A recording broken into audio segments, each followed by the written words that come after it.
Os que acharam, diga amém. Amém. Nem todos, porém, obedeceram ao Evangelho, pois Isaías diz: Senhor, quem creu na nossa pregação? De sorte que a fé vem pelo ouvir, e o ouvir pela palavra de Deus. Amém. Podemos sentar. Papai querido, nos colocamos nas tuas mãos, Senhor. Queremos ser terra fértil, boa terra preparada para a semente que o Senhor vai colocar em nossos corações. Que possamos receber essa semente e produzir a árvore que o Senhor deseja, frutificar como o Senhor deseja. Santifica-nos na tua palavra, Senhor. Santifica-nos, porque a tua palavra é a verdade. Que possamos ouvir uma palavra vinda de ti, Senhor. Que não seja a minha palavra, que eu seja apenas o seu mensageiro nesse momento. Que toda a honra, toda a glória pertence e seja sempre para ti, Senhor. E que possamos nos deleitar com aquilo que o Senhor preparou para nós. Espírito Santo, se o Senhor não falar conosco, em vão estamos todos nesse lugar. Portanto, nos colocamos na tua presença. Fala conosco, modifica a nossa vida, transforma o nosso caminhar. Estamos à sua disposição, Senhor. Usa-nos, em nome de Jesus, usa-nos a cada um. Amém. Amém. Glórias a Deus. Você veio receber uma palavra de Deus hoje? Amém. Amém. E a palavra de Deus para o seu coração hoje é uma data festiva, comemoração de 68 anos da IEQ no Brasil. Estamos na campanha, né? Hoje, o 6º dia da campanha que estamos fazendo de quinta e domingo por 12 cultos seguidos, apresentando em cada um desses cultos um mês de 2020 ao Senhor, dizendo: Senhor, tem de misericórdia do nosso mês de junho, tem misericórdia da nossa vida, dos nossos projetos, dos nossos anseios.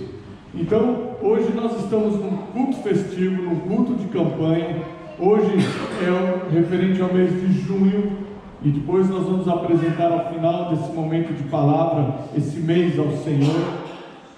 Ah, pastor, eu não vim, eu não sabia, eu não estava vindo. Vem a partir de agora, apresenta toda quinta e domingo, por 12, tem mais 5 no caso, para nós completarmos esse ciclo, apresentando o nosso 2020 ao Senhor. Amém? Amém. Nós lemos um versículo que eu estava conversando com Deus. Eu tenho sempre batido nesta tecla, nós já aprendemos e estamos constantemente lembrando: toda palavra deve gerar uma mudança. Olha que bonito, gostoso quando está decorado assim. Toda palavra deve gerar uma mudança. E orando ao Senhor, dizendo: Senhor, qual é a estratégia? Qual é a estratégia que o Senhor tem para 2020? O Senhor tem acrescentado pessoas dispostas ao trabalho nesse lugar, pessoas dispostas ao louvor, à adoração, à pregação, ao evangelismo, à oração. E Deus falou comigo assim: a estratégia é a mesma que eu já te dei, continua nela. Toda palavra deve gerar uma mudança. E eu compreendi que aquilo que Deus nos deu na quinta-feira, no culto de quinta-feira, e um dos versículos que nós lemos, dizia lá em Mateus 13, que o semeador, quando saiu a semear, uma parte caiu em terra boa, em terra fértil.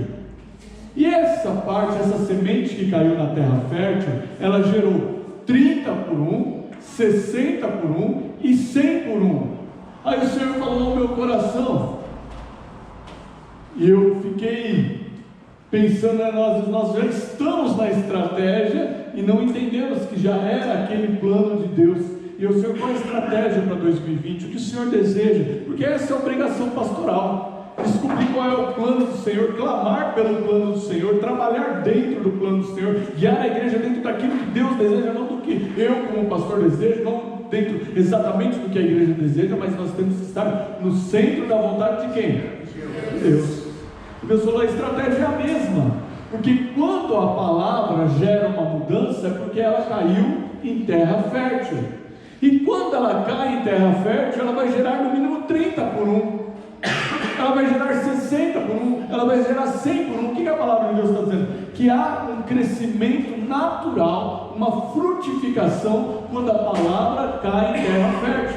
Portanto, que essa oração que nós fazemos, para que Deus derrame nos nossos corações, que não seja a nossa vontade, mas a vontade dele, não a nossa palavra. E quando eu digo nossa, não é só a palavra do pregador, é a palavra que você fala para o seu irmão, é a adoração que você presta no culto, é o momento da mensagem, é a palavra que vem nos cânticos. Nós estamos clamando, Senhor, que seja a tua palavra, que seja de nós para o Senhor e do Senhor para nós.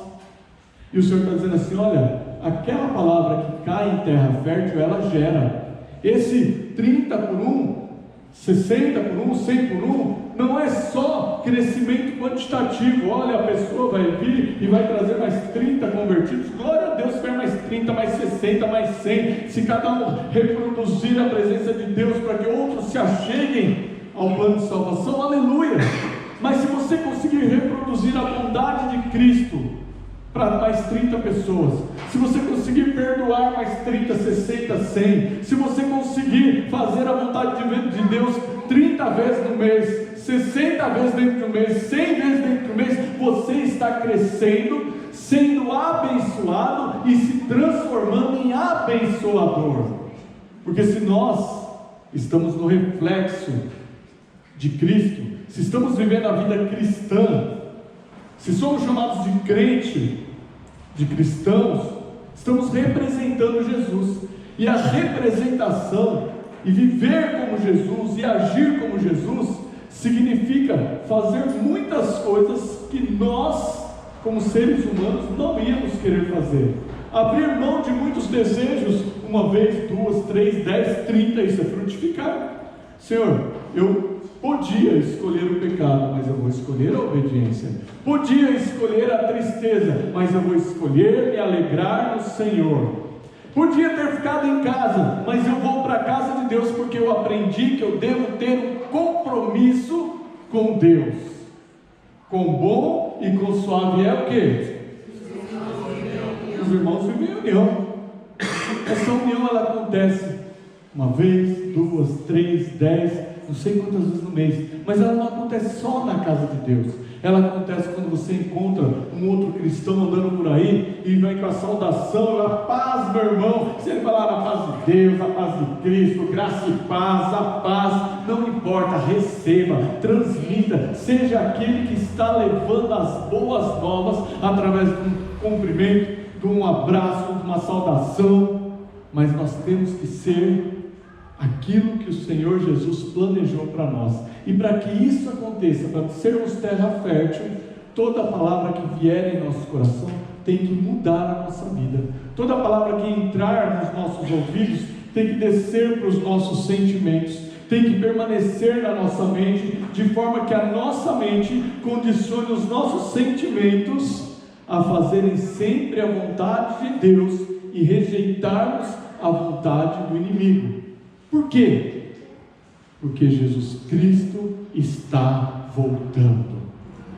E nesse dia não poderemos ser pegos de surpresa.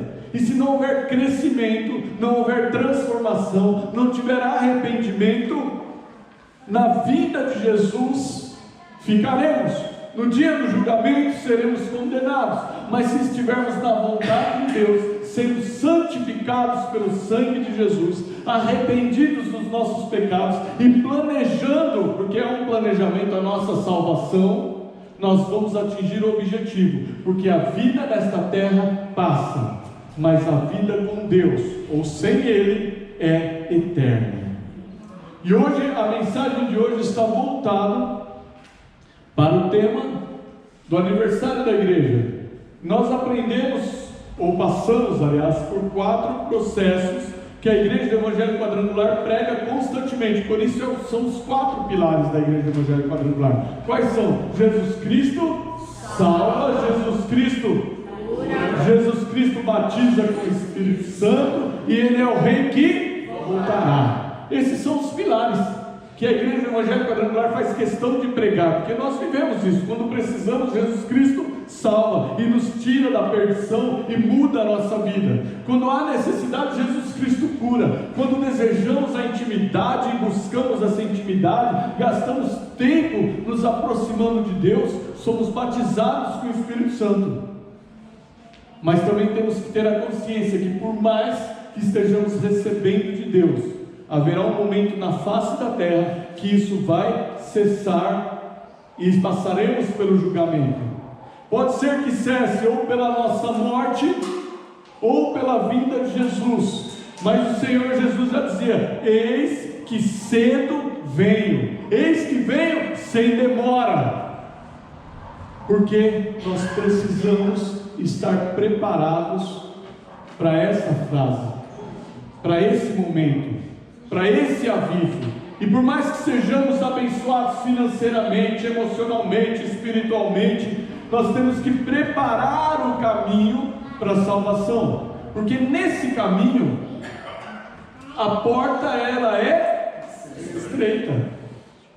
Existe a porta larga, existe o caminho largo, existem as opções de você seguir aonde você vai se sentir bem fisicamente, emocionalmente, ou todos os outros tipos de sentimentos que você possa desejar, porque Deus não te proíbe as coisas, Ele te alerta do que Ele gosta e do que Ele não gosta, do que Ele diz que pode e que não pode, mas Ele não fala para você: você não vai fazer, porque senão nós seríamos robôs. Ele nos deu a liberdade de escolha, e quando escolhemos servir a Deus, passamos pela porta estreita, e essa porta, esse caminho às vezes vai ficando cada vez mais estreito, e você rala o ombro, e você se curva, às vezes você tem que passar numa situação com a cara no pó, mas o final desse caminho que foi programado, que você vai escolher: Senhor, eu posso passar os momentos de luta, de rejeição da carne, de rejeição de algumas emoções, de abrir mão de certos sentimentos para estar no centro da tua vontade, e no final desse caminho, esse caminho vai se abrir, e você vai poder passar pelo portão de pérola, de jaspe, de cristal, por aqueles caminhos de ouro, estando com Deus na glória e vivendo eternamente no lugar que Ele preparou para nós. Mas o que tem isso a ver, pastor, com o primeiro versículo que você leu? Quando nós lemos lá de sorte que a fé vem pelo ouvir, e o ouvir pela palavra de Deus. Qual era a intenção? Qual era a intenção desse primeiro versículo? Que ouvindo cada um de nós, possamos compreender que a palavra que é extraída daqui vai gerar fé em nossos corações. O fato de ler esse versículo é para que a palavra de Deus, não de forma mágica, mas através do poder que há na declaração de Deus sobre a nossa vida, gere fé em nossos corações e possamos compreender a existência de Deus, a existência do céu, a existência do direito à salvação, também a existência da perdição, a existência do inferno e da vida eterna com Deus ou perdida no inferno. Mas nós, cada um de nós, escolhemos estar com Cristo hoje e para todos sempre, eternamente. Amém.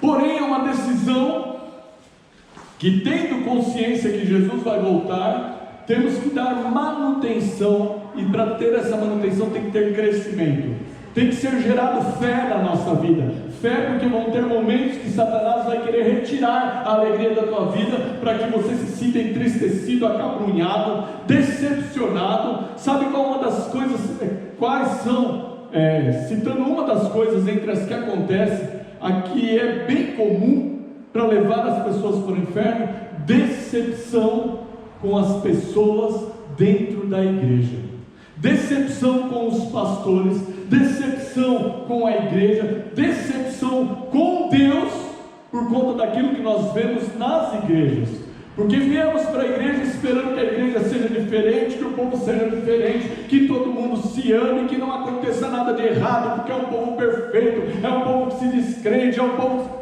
Porém, dentro do rebanho, a palavra de Deus diz que junto com o trigo está o joio, e o joio se parece com o trigo, mas ele não supre a necessidade que o trigo supre, ele é o falso, e a Bíblia diz que não dá para arrancar isso. Então nós vamos continuar vendo até a vinda de Cristo nessa igreja, em outra igreja, em qualquer lugar onde houver igreja, pode haver joio plantado junto com o trigo. Às vezes o joio é o próprio trigo, Está ali um momento é trigo, outro momento está se transformando em joio, está deixando de produzir, está deixando de ser bênção. No outro momento é: Senhor, eu errei, eu pequei, eu não quero ser dessa forma, me muda. E o Senhor vai e trabalha no sentimento. Se tem alguém que pode transformar água em vinho, também pode se transformar joio em trigo. Mas essa não é a questão que nós vamos viver, tentando separar, tentando arrancar. Não, nós vamos viver como trigo. Vamos ser pessoas que se preocupam em dar alimento, em levar bênção espiritual, em levar bênção física, material, sobre a vida das pessoas. Pastor, eu não tenho condição. Você tem, porque você tem joelhos, você tem mente, você tem boca, você pode clamar, você pode pedir. Na sua casa você consegue abençoar os seus vizinhos, da sua casa você abençoa a sua igreja, da sua casa você abençoa os seus parentes, porque quando você se coloca aos pés do Senhor, Ele dá ordem aos anjos a seu respeito. Aleluia! Apocalipse 22, versículo 7 diz assim: eis que cedo venho, bem-aventurado aquele que guarda as palavras da profecia deste livro. Olha que interessante, Jesus dizendo assim: olha, eis que cedo venho. Se por um acaso sua Bíblia é daquelas que o que Jesus fala está marcado em vermelho, tudo em preto, quando ela fala de Jesus, ela está destacada em vermelho, vai estar exatamente assim: eis que cedo venho. Ou seja, Jesus falando: bem-aventurado aquele que guarda as palavras da profecia desse livro. Quantas profecias nesse livro nós já vimos se cumprir e continuamos guardando no nosso coração pela fé? Quantas palavras nós sabemos que vão se cumprir, e entre elas a vinda do Senhor Jesus, que nos levará aos céus para encontrar com Ele na glória. E sabe, a Bíblia ainda diz: os mortos ressuscitarão primeiro. O Senhor vai levá-los, vai se encontrar com Ele na glória. Nós vamos nos encontrar. Cada um que tem direito à salvação vai passar por esse encontro glorioso com o Senhor Jesus. E a alegria de uma mensagem dessa é que eu não preciso desenhar, não preciso de slides, não preciso me preocupar: será que eles creram? Será que eles aceitaram? Será que a igreja entendeu? Porque a palavra de Deus diz que o ouvir pela palavra de Deus gera fé. Portanto, se por um acaso você não cria, hoje o Espírito Santo vai trabalhar para dizer: Jesus existe, Ele vai vir buscar os céus, o céu existe, e o Espírito Santo vai te convencer, porque a palavra de Deus diz que o Espírito Santo nos convence do pecado, da justiça e do juízo. Portanto, você, terra fértil, receba a bênção de Deus, a palavra de salvação sobre a tua vida, e que essa palavra gere mudança em nossas vidas. Nós vemos duas afirmações importantíssimas nesse versículo: eis que cedo venho. A palavra de Deus, quando fala a respeito de tempo, diz que um ano são como 1000 dias para Deus, e 1000 dias como um ano. Significa que dá para nós fazermos os cálculos? Não, o Senhor está dizendo assim: olha, quem domina o tempo sou eu. Se eu disser que um dia está como 1000 anos, assim vai ser. Se 1000 anos é como um dia, assim vai ser. Portanto, quando Deus diz assim: eis que cedo venho, eu só me apego a essa palavra: Senhor, eu sei que tua vinda está próxima. Portanto, o tempo agora não é de você buscar tudo o que você quer, mas de buscar em primeiro lugar o reino de Deus e a sua justiça, para que a salvação esteja garantida. Ainda que você passe por uma série de nãos apertando você no corredor, ainda que você passe por uma série de rejeições, dizendo: olha, antes eu ia querer, eu ainda desejo, mas eu vou fazer a vontade de Deus. Porque o pecado não está em você ser tentado, mas em você ceder à tentação. O pecado não está em você se incomodar com algo, mas você se irar com aquilo e isso te fazer pecar. O pecado está no fato de você deixar que a tua vontade sobreponha-se à vontade de Deus. Mas quando você faz o caminho inverso, quando Deus está assentado no trono do seu coração, quando as decisões da sua vida passam pela vontade de Deus, então nesse momento o Senhor começa a trabalhar para que tudo na tua vida vá bem. E quando acontecer de você se entristecer, lembre-se que o Senhor tem óleo, unção de alegria para despejar sobre a sua cabeça. só o salmista, quando fala de ir para a casa de Deus, ele já sentia esse reboliço. Ele dizia assim: alegrei-me quando me disseram: vamos à casa do Senhor. Ele já tinha compreendido que toda palavra precisava gerar uma mudança, que quando ele ia para a casa do Senhor, ele se alegrava: eu vou aprender algo novo. Sabe, pega uma criança como o Pedrinho, que está tocando aqui já constantemente, do pequenininho, do jeito que você vê ali, já tocando, acompanhando, sendo treinado para a obra de Deus, não por escravidão, por amor. Mas pega ele na semana que ele foi começar a aprender violão, já estava em casa tentando, se esforçando, já tinha feito tudo que estava ao alcance dele, chegou o momento de fazer aula. Ele já voltou na outra semana falando assim: não, antes de começar, pastor, eles vão me ensinar violão, eu vou aprender isso, porque o meu professor, porque ele já começou a narrar e contar e se animar com o que ia acontecer. E depois, quando voltou da primeira aula: pastor, eu aprendi isso, aprendi aquilo, olha o que eu estou tocando, na primeira aula ele me ensinou isso, na segunda aula, e ele foi contando aquilo, porque ele sabia que cada aula traria para ele uma evolução, não exatamente com essas palavras, mas ele entendia que cada momento que ele ia assistir uma aula, ele vinha sabendo algo novo que ele precisava colocar em prática. Qual está sendo o resultado de ouvir e de praticar? Está exercitando o ministério que Deus deu para ele. Assim como a criança vai para uma aula de violão entusiasmada, aprende, coloca em prática isso, faz ele desenvolver o talento dele, assim é a nossa vida com Deus, quando nos alegramos de vir à casa de Deus. Porque quando você sai de lá e chega aqui, é porque Deus tinha um propósito de te ensinar algo, e esse ensinamento de Deus tem o propósito de transformar algo na tua vida, e essa transformação tem o propósito de gerar crescimento, para que você possa frutificar, e esse momento de crescimento te cria raízes, que daí vem o vento, não te derruba, vem a ventania, não te arranca, às vezes torce, enverga, cresce meio torto, devido às intempéries, devido à posição do sol, mas tem uma coisa: está sempre firme no mesmo lugar. Existem árvores que caminhões carregados bateram, quebraram, amassaram, se retorceram, e a árvore continua no mesmo lugar. Não tem? Mas você imaginar uma carreta, um caminhão, a potência, a batida, aquele motor na frente, o peso da carga, sabe o que acontece? Quando tem raiz, não importa o tamanho da trombada, importa a força que aquela raiz tem de permanecer no sol. E Deus está dizendo para você: olha, Satanás pode vir contra você com lança, com espada, com escudo, mas você permanece firme no nome do Senhor dos Exércitos, e Ele é quem te livra do mal. A outra afirmação, uma é: eis que cedo vem, a outra: bem-aventurado quem guarda as palavras proféticas desse livro.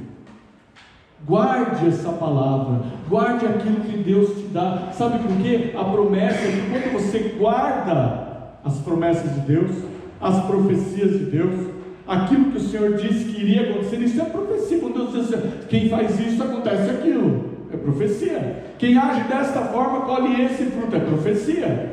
Olha, eis que cedo veio, era uma profecia de Deus falando assim: eu vou vir buscar aqueles que são meus. A Bíblia diz que quando você guarda essas palavras, você é bem-aventurado. Sabe o que é bem-aventurado? É alguém que obtém sucesso aos olhos de todas as pessoas naquilo que faz. É alguém que olha para você e diz assim: olha, essa pessoa está indo bem, né? A vida dele mudou, isso é bem-aventurança. Quando olham para você e dizem assim: olha, antigamente, eu lembro de quando ele estava naquela miséria, ele vivia triste, olha que diferença. Isso é alguém bem-aventurado. Bem-aventurado às vezes é aquele que ninguém percebeu nada, mas ele começou começou a mudar os seus sentimentos, ele começou a entender que existe alguém que luta por ele, alguém que ama a família dele, alguém que deseja que o casamento vá bem. Quem é esse alguém? É a pessoa do Senhor Jesus Cristo, que ministra em nossos corações, é a pessoa do Espírito Santo, que quer tomar conta da tua casa, da tua família, do teu trabalho, do teu dia a dia, que dá ordem aos anjos ao seu respeito, que diz assim para o anjo: anjo, acampa ao redor daquele homem, daquela mulher, daquela família, porque eles me amam. É bênção. É o mesmo Senhor que diz: eis que cedo venho, que zela pela sua vida. Em Apocalipse 22:10, o anjo mostrando a João, ao apóstolo João, ao discípulo João, estas coisas de Deus, as coisas do acontecimento final, as coisas que iriam acontecer, e que Jesus estava dizendo: eis que cedo venho.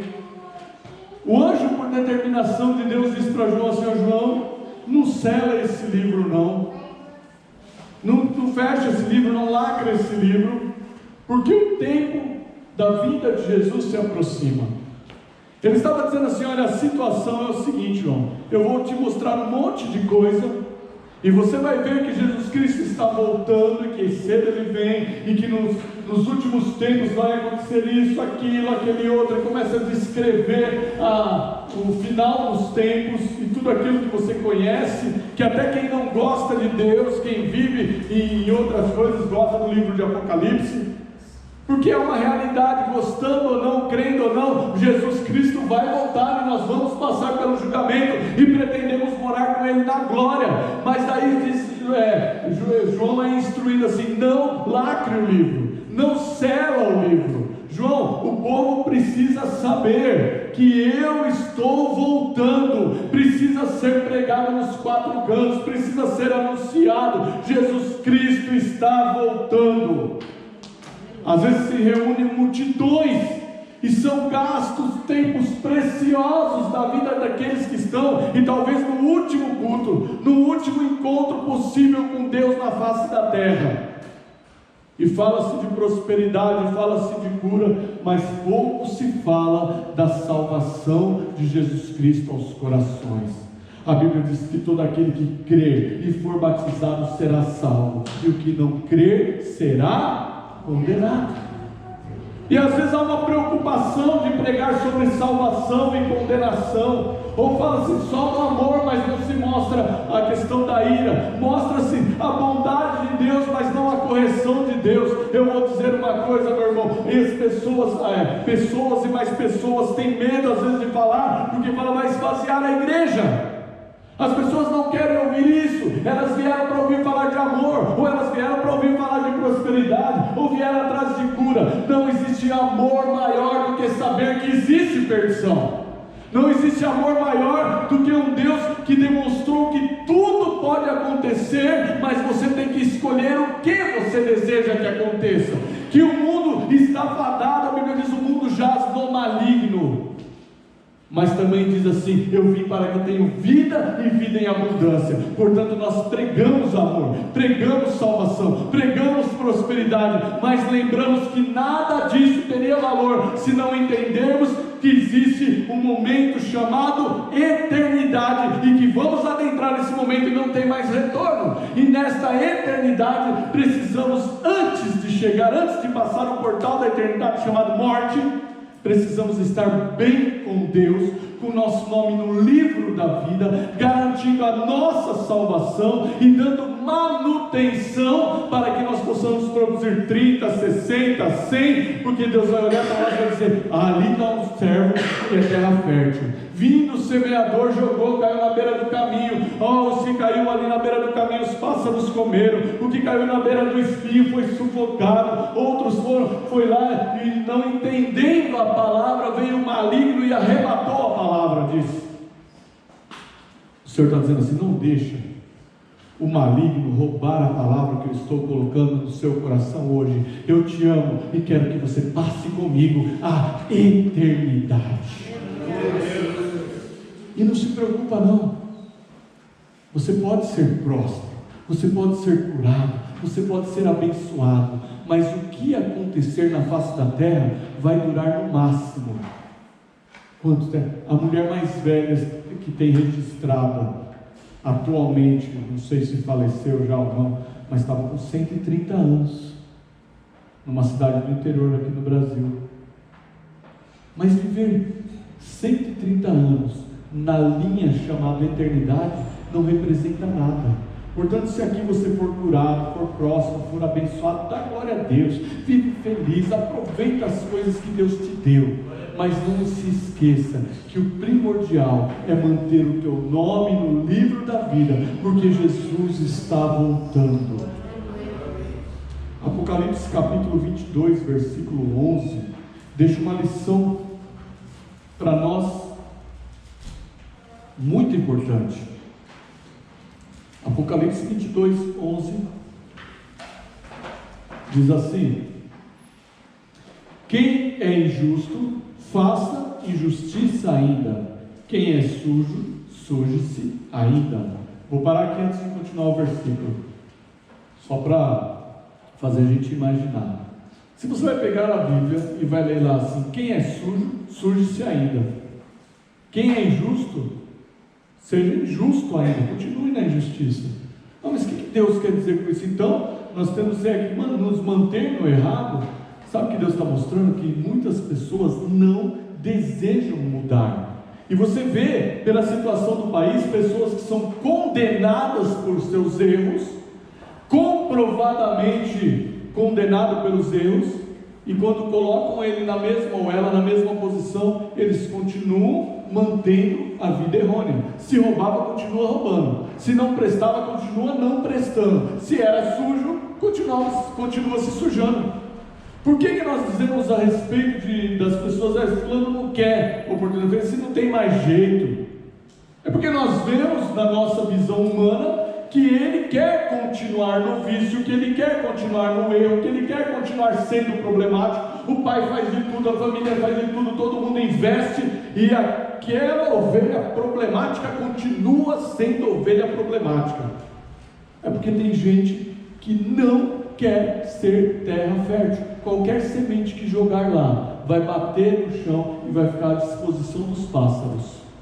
Se quando nós entrarmos na casa de Deus, nós não mudarmos a nossa aceitação da palavra de Deus, ou viermos aqui determinando que Deus tem que falar conosco, hoje Deus tem que falar comigo a respeito disso, ou a respeito daquilo, eu estou indo buscar essa resposta. Pode ser que Deus te responda imediatamente, mas pode ser que Deus se cale para ver qual é a tua fidelidade para com Ele, porque Ele não é obrigado a falar conosco, mas Ele mostra que constantemente Ele semeia. À medida que somos terra fértil, à medida que desejamos a transformação, à medida que nós somos uma terra mais profunda e a semente vai lá para dentro, ela entra no nosso conhecimento, ela desce ao nosso sentimento. À medida que isso acontece, aí você cria raiz, aí você dá uma folha bonita, você se torna um tronco bonito e você passa a ser frutífero para Deus. Quem é injusto, diz o versículo que estávamos lendo, faça injustiça ainda. Quem é sujo, suje-se ainda. Mas tem uma coisa, nós não nos encaixamos nessa parte, porque o sangue de Jesus nos limpou e nos perdoou de toda a injustiça. E continua o versículo: quem é justo, faça justiça ainda, e quem é santo, santifique-se ainda. Aí Deus está falando para a igreja: você é santificado pelo sangue do Cordeiro, e quem é santo, santifique-se ainda. Quem é justo, seja justo ainda. Deus está dizendo: cresça, floresça, dê frutos. Se você é santo, você tem que ser mais santo. Se você um dia conheceu Jesus, Ele está te chamando a uma purificação constante. É todo dia olhar para você e dizer: Senhor, onde eu errei, onde eu pequei, o que está de errado, Senhor, mantém meu nome no livro da vida, não me afasta, Espírito Santo, não se entristeça comigo, cuida de mim, Pai querido, me perdoa no nome de Jesus por esse, aquele, porque a Bíblia diz que se confessarmos os nossos pecados, Ele é fiel e justo para nos limpar e purificar de toda injustiça. Esse é o Senhor que nos perdoa, nos purifica, nos lava. E Ele está dizendo que se você passou por esse processo, limpe-se ainda. Se você é santo, santifique-se ainda, porque Ele ainda tem muito a trabalhar na tua vida. Glória a Deus. Novamente a palavra de Deus, em Apocalipse 22, versículo 3, diz assim: eis que cedo venho. O Senhor de novo falando isso, de novo alertando a igreja, porque estão as pessoas, o mundo e o pior, a igreja tem se esquecido que o Senhor cedo vem. Vamos celebrar a nossa vida, mas de forma a entregá-la na mão do Senhor, sabendo que Ele vai vir. Mas esses dias eu estava lendo, uma moça do serviço, ela escreveu assim, que o importante é curtir a vida e o que a vida tem de bom, alguma coisa desse tipo. E eu fiquei pensando, como que nós curtimos a vida e o que tem de bom na vida, se não fizermos isso ao lado do Senhor Jesus? Se torna uma vida enganadora, porque temos tempo para fazer, para passear, para curtir, tempo para ficar de bobeira, tempo para isso, e às vezes não damos o tempo que o Senhor Jesus merece no trono do nosso coração. E aí não dá para curtir a vida, porque a vida que vai ser curtida, ela é muito pequena, ela é ínfima, perto da linha da eternidade. Curtir a vida, na verdade, é garantir a nossa salvação, é garantir o nosso nome no livro da vida, é garantir que quando o Senhor vier na nuvem buscar a sua noiva, nós subiremos com Ele, nos encontraremos para viver eternamente. Isso é curtir a vida. Eis que cedo venho, mas o Senhor continua em Apocalipse 22, 12 e 13, e diz assim: a minha recompensa está comigo, Jesus falando, para dar a cada um segundo as suas obras. Olha que interessante, eis que cedo venho, mas a segunda parte diz assim: mas a minha recompensa, Jesus falando, está comigo. O Senhor está segurando a recompensa que Ele preparou para você, para dar a cada um segundo as suas obras. Portanto, a vida que você leva de curtição, a vida que você leva largado de Deus, a vida que você leva apegado a Deus, a vida que você escolher levar, tem uma recompensa, e essa recompensa está na mão do Senhor Jesus. E alguns podem ficar com medo porque levam uma vida distante, uma vida pecaminosa, uma vida que vai levá-los para o inferno, mas outros podem se alegrar dizendo: Senhor, quando o Senhor for entregar a recompensa, o Senhor vai achar em mim uma noiva do Cordeiro maravilhosa. O Senhor vai ver que eu procuro não ter marcas, que eu procuro não ter rugas, que eu gasto tempo de comunhão, eu converso com o Senhor como um namorado conversa com a namorada, eu falo com o Senhor com a paixão do meu coração, eu te busco na igreja, eu te busco na Bíblia, eu te busco em oração. Se você vive uma vida cristã, o Senhor vai dizer assim: a recompensa que eu tenho para você vai te alegrar, eu tenho galardão separado para você, eu vou consultar o livro da vida e vou ver seu nome lá, eu vou dizer: vinde benditos do meu Pai, recebei por herança o reino que eu vos tenho preparado desde a fundação do mundo. Aleluia! E ele continua assim: a minha recompensa está comigo para dar a cada um segundo as suas obras. Eu sou o Alfa, o Ômega, o primeiro e o último, o princípio e o fim. Deus está falando assim: eu sou todas as coisas, eu domino todo o tempo, eu tenho todo o poder, eu sou onipresente, onipotente, onisciente, eu sei de todas as coisas, eu domino sobre todas as coisas, eu sou o seu Criador. Portanto, não há nada que possa estar escondido de Deus, mas há também bênçãos na mão do Senhor separado para você, e Ele sabe as suas boas obras, Ele sabe o teu bom coração, Ele sabe das tuas orações, Ele vê as suas lágrimas, Ele vê quando você está na porta estreita, Ele vê quando você rejeita o pecado, e tudo isso redunda em bênção na vida do cristão. Aleluia. Livro de 1 Tessalonicenses, eu gostaria que você abrisse. Vai lá depois de Coríntios, vai procurando, você vai achar Efésios, Colossenses e Tessalonicenses. 1 Tessalonicenses capítulo 4 fala a respeito, e o tema em algumas Bíblias está dizendo vivendo para agradar a Deus.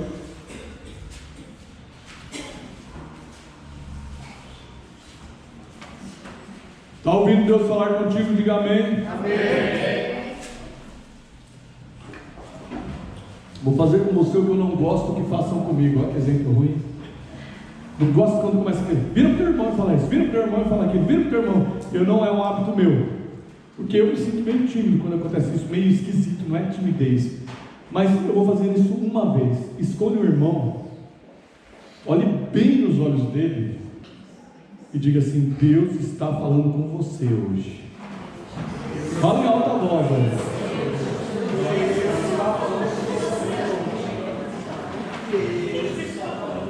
Alô, todo mundo escutou essa palavra? Olha, sabe porque Deus está falando com você hoje? Porque Ele tem um carinho enorme com a tua vida. E Ele enviou o Filho Jesus, que tem dito com muito carinho: eis que cedo eu venho. Por isso Ele está falando com você, porque Ele não quer que você jogue fora a tua vida, nem aqui na terra e nem na eternidade.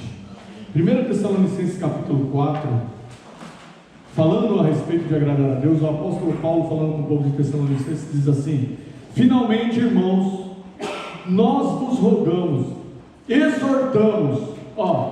Primeiro ele roga, presta atenção, ele roga, ele está pegando no pé, ele está dizendo com ênfase, mas ele fala exortando, aí já é falando aquilo que precisa ser ouvido. Finalmente, irmãos, nós vos rogamos e exortamos no nome do Senhor Jesus, que como recebeste a nós, quanto à maneira por que deveis viver e agradar a Deus.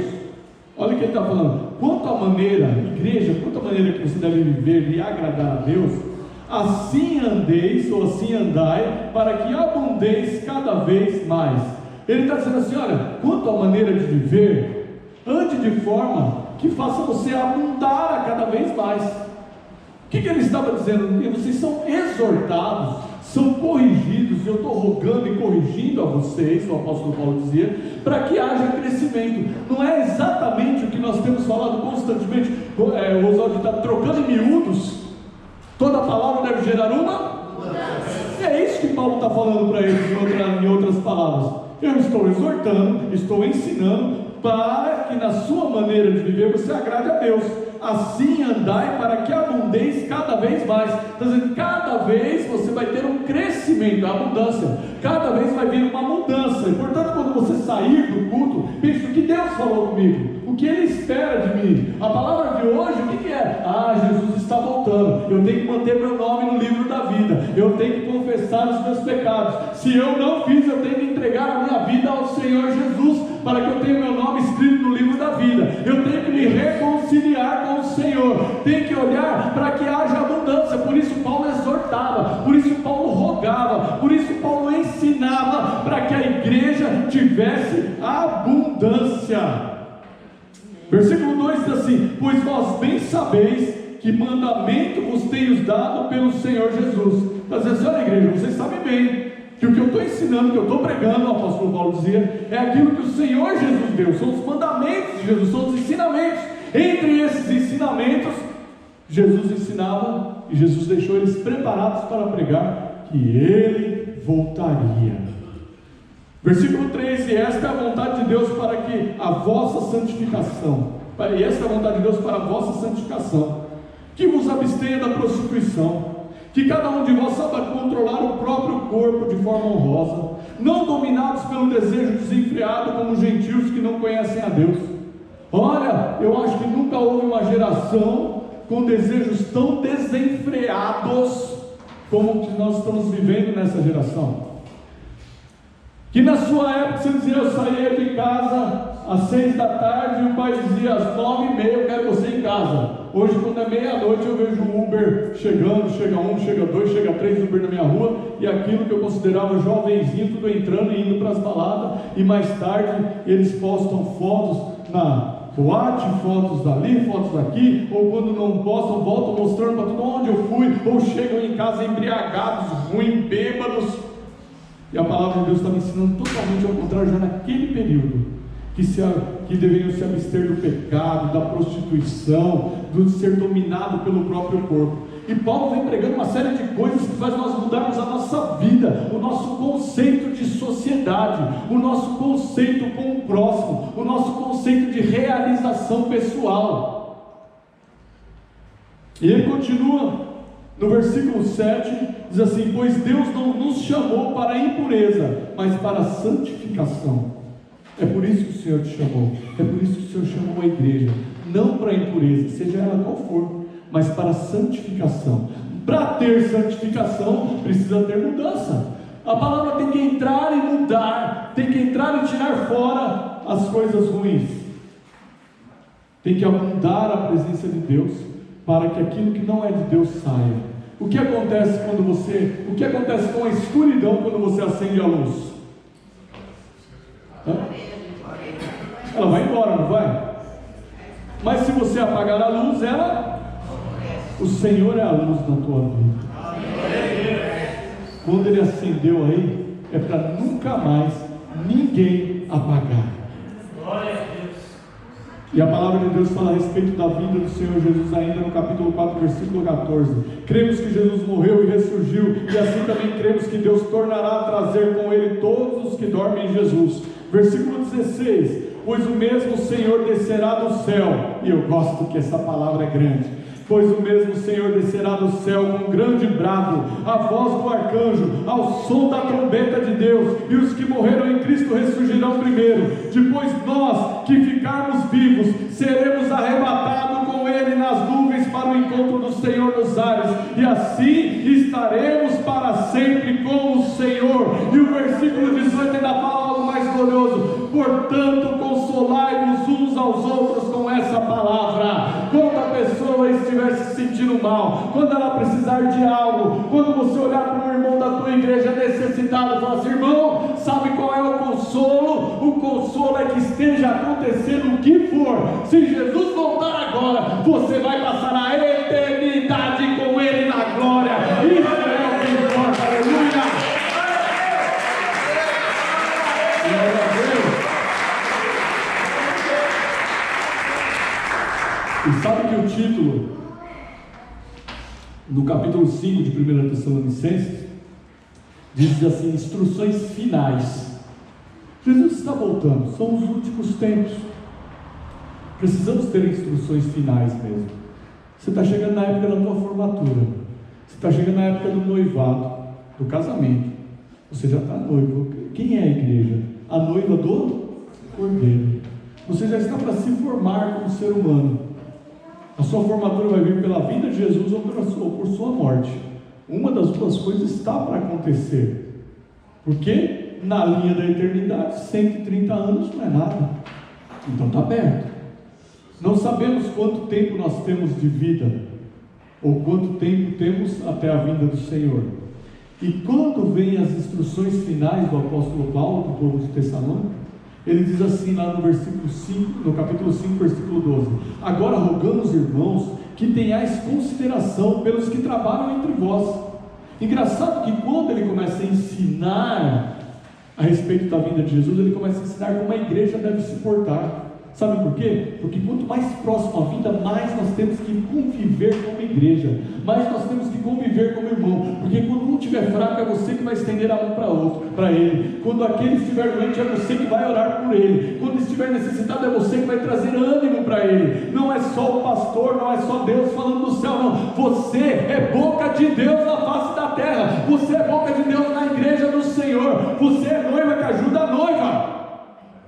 E ele diz: agora rogamos, irmãos, que tenhais consideração pelos que trabalham entre vós, os que presidem sobre vós, os que vos admoestam. Ou seja, presta atenção quando vocês são orientados. Os que vos admoestam são aqueles que trazem as considerações de Deus para a igreja, que diz: isso é pecado, isso é real, desde que esteja dentro desta palavra.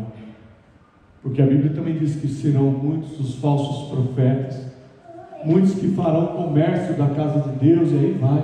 Mas continua assim, tratai-vos com grande estima e amor por causa da obra. O Senhor está dizendo que um deve tratar o outro com estima, com amor. Tem que olhar para o seu irmão e amá-lo, estimá-lo, querer que ele vá bem, querer que ele seja próspero, querer que ele saia da miséria, que ele adentre as abundâncias de Deus. Ore por ele, abençoe ele. Se você puder ter a mão no bolso e abençoar ele, faz isso. Se você não puder, ora por ele. Se você puder fazer os dois, faça. Mas seja a bênção para o teu irmão. Tratai com grande estima, com grande amor por causa da obra. Tende paz entre vós. Está aí um lugar onde não precisaria, né, dizer, tem que ter paz entre vocês, porque é igreja, é crente, é povo de Deus. Lá fora vão olhar para nós e vão dizer, são os que se dizem santos. Mas o apóstolo Paulo, instruído por Deus, sabia que se tem um lugar que tem que pedir paz é na igreja.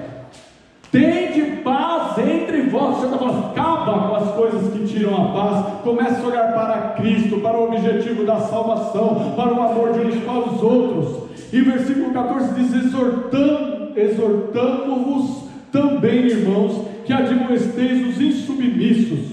Ou seja, você vê que a pessoa é insubmissa, não compra a briga dele a favor do outro, não. Ele não quer obedecer a autoridade, compra uma briga contra a situação que ele se encontra. Meu irmão, você precisa de Cristo. Não, mas eu queria dizer, meu irmão, vamos orar. Não, cesse esse assunto, vamos ajoelhar diante de Deus, vamos colocar as nossas dúvidas, as nossas dores, as nossas dificuldades, e o Senhor cuidará da nossa igreja.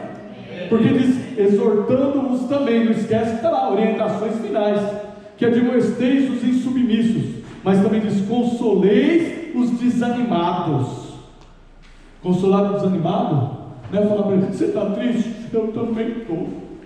E sentar, e chorar, e ficar triste, e se desanimar também. Você não vai domingo, eu também não vou, então, sou solidário com você. Você vai deixar as coisas de Deus, eu também vou deixar. Você não vai mais, eu também não vou mais. Não é isso não. Quando a Bíblia diz assim, admoesta os submissos, você já corta a mão pela raiz. Consolei os desanimados, significa que consolar é trazer esperança àquele que se desanimou, é mudar a sina do desânimo para algo que inverta a situação. Não desanima, o Senhor Jesus está com você. Mas eu estou me sentindo sozinho. Você não está sozinho, o Senhor Jesus está com você. Mas eu estou desanimado, você não pode ficar desanimado, porque o Senhor Jesus cuida de você. Mas eu não sei o que fazer, ninguém pensa em mim. Eu penso, irmão, eu vou orar por você. E ele continua, sustenteis os fracos e seja paciente para com todos. Sustentar o fraco não é dar o salário dele todo mês, não. Sustentar o fraco obrigado, irmão, Deus abençoe. Sustentar o fraco é não aceitar as lamúrias, as tendências, os pessimismos da vida dele, dizendo assim, meu irmão, eu não vou sustentar a tua fraqueza, eu vou sustentar a tua vida, eu vou orar por você, eu vou abençoar você, essa semana eu vou jejuar por você. Isso é sustentar o fraco, é dizer, Senhor, tem misericórdia daquela vida que desanima, tem misericórdia daqueles que deixaram o Senhor de lado. Senhor, olha para aqueles que não têm vindo na tua casa. Senhor, olha para aqueles que desistiram. A oração de um justo não pode nada, é isso que diz a palavra?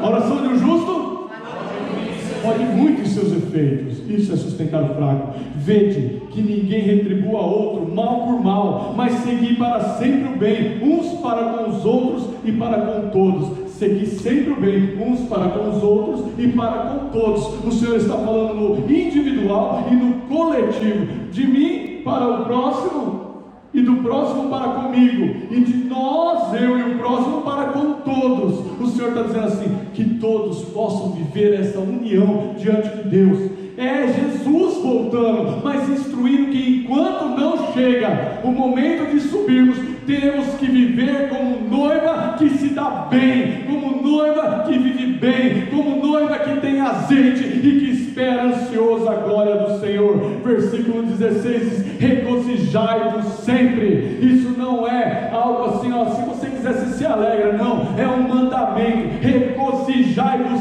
sempre. Você vai lá na outra parte da Bíblia e diz, regozijai-vos sempre. Outra vez vos digo, regozijai-vos. Ou alegrai-vos sempre, outra vez vos digo, alegrai-vos. Nós vemos que é uma determinação. Vão me mandar ficar alegre? Não, vão te ensinar, e você vai descobrir que em Cristo é possível viver uma vida feliz.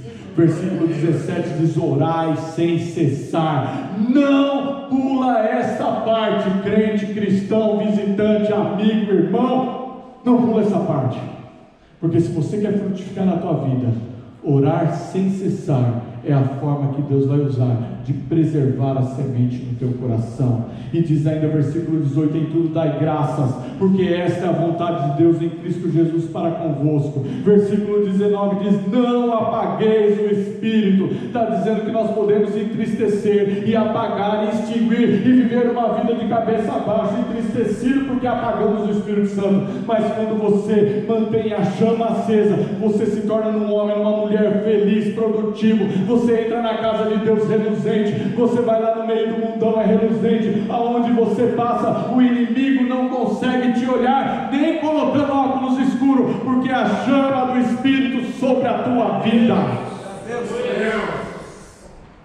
Versículo 20: não desprezeis as profecias.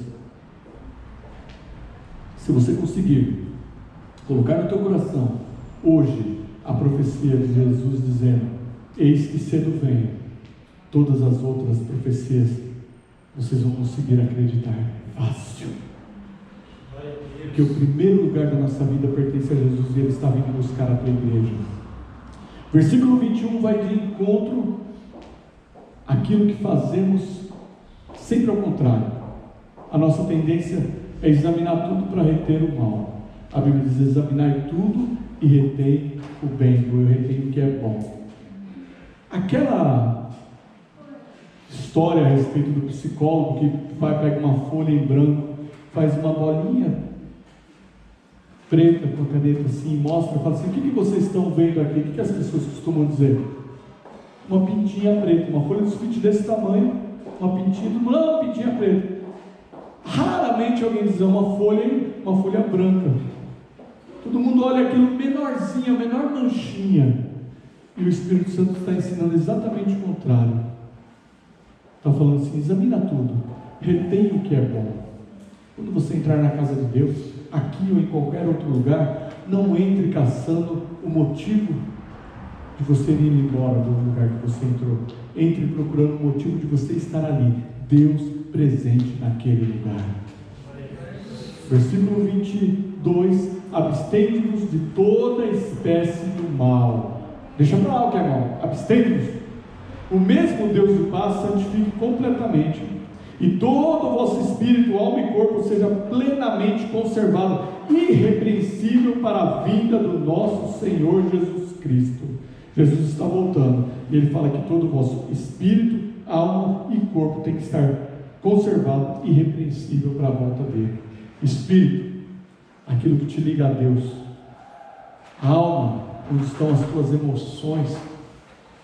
E o teu corpo, onde pode imperar ou não o pecado. Tudo isso tem que estar irrepreensível diante de Deus. Portanto, é aquilo que você vive na tua carne, no teu dia a dia, aquilo que você pensa e os sentimentos que você tem a respeito das coisas de Deus ou as coisas do mundo. Tudo isso tem que ser irrepreensível diante de Deus, porque diz assim: o mesmo Deus de paz. Aí Ele te dá a oportunidade de aceitar essa profecia sobre a tua vida, e eu quero convidá-la a ficar de pé e receber isso. Do capítulo 5, versículo 23 e 24, você vai estender as mãos e eu vou ler orando por você, igreja. O mesmo Deus de paz vos santifique completamente, que todo o vosso espírito e todo o vosso corpo e toda a vossa alma seja plenamente conservado, irrepreensível para a vinda do nosso Senhor Jesus Cristo.